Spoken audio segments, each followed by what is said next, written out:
की जन्नत।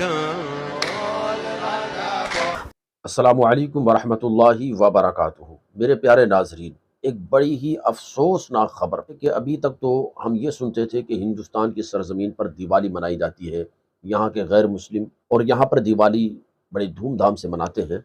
लेकिन एक अफसोसनाक खबर ये है कि अब सऊदिया में, अरब ममालिक में भी ये गैर मुस्लिमों का त्यौहार दिवाली मनाया जाने लगा है और वहाँ पर अरब ममालिक में मुशरिकाना रसूम को अदा करने की और मुशरिकों और कुफ़ार के तरीक़ों को फॉलो करने की एक होड़ लगी हुई है। तो बड़े अफसोस की खबर है, एक वीडियो हमारे पास निकल कर आ रही है। The main day of Diwali, the festival of lights.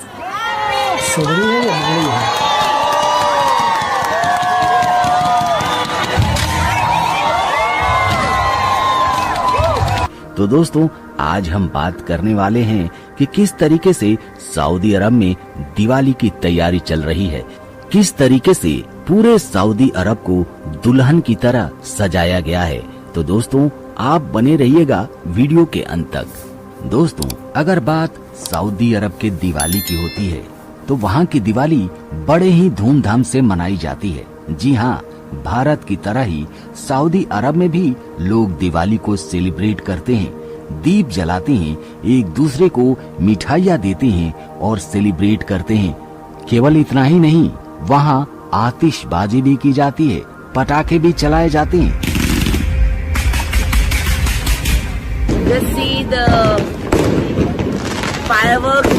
ये सब मक्का शरीफ में होता है, सऊदी अरब में। Well, I'm in the very famous Bardubai area here in Dubai, and it's Diwali time. As you can see behind me, this is one place where you have to come during Diwali. आपको जानकर हैरानी होगी कि India की तरह ही वहाँ भी लोग पटाखे और आतिशबाजी करते हैं। उसके लिए वहाँ उन्हें कोई रोकता नहीं है, अपने मन के मुताबिक वो सारे लोग सेलिब्रेट करते हैं। और इससे भी बड़ी बात ये है दोस्तों कि वहाँ का मुस्लिम समाज भी इस त्योहार को बढ़ चढ़कर सेलिब्रेट करता है, खूब मिठाइयाँ बांटता है, लोगों को बधाइयाँ देता है और शुभकामनाएं देता है। दिवाली को खुशियों से भरने के लिए अपने घरों को रंगोली से सजाते हैं। लोग एक दूसरों के घरों में पार्टी का आयोजन करते हैं, डांस करते हैं, मस्ती करते हैं, दीप जलाते हैं। दिवाली को सेलिब्रेट करने के लिए ये लोग खान पान पर भी खूब खर्च करते हैं, नृत्य करते हैं और सोने के आभूषण और साड़ियाँ ये तो कमाल का खर्च करते हैं। अगर सऊदी अरब के बाजार में आप दिवाली के समय पर जाते हैं तो आपको लगेगा कि आप एक मिनी भारत में घूम रहे हैं। वहाँ दीपक मिलते हैं, जी हाँ, मिट्टी से बना हुआ दीपक जो हमारे भारत में मिलता है। वहाँ पर कैंडल मिलते हैं, वही सारी चीज जो दीपावली में इस्तेमाल की जाती है, जो पूजा के लिए हम लोग बाजार से खरीद कर लाते हैं ना, वही सारे आइटम वहाँ के बाजार में भी दिखाई देते हैं। तो इसी से आप अंदाजा सऊदी अरब में शरिया कानून है। एक समय पर इस देश की पहचान एक कट्टरपंथी मुस्लिम देश के तौर पर होती थी। हालांकि अब सऊदी अरब अपनी पहचान को बदल रहा है और धीरे धीरे सुधार रहा है। मेरी मन की गंगा, अरे तेरी मन की जन्नत।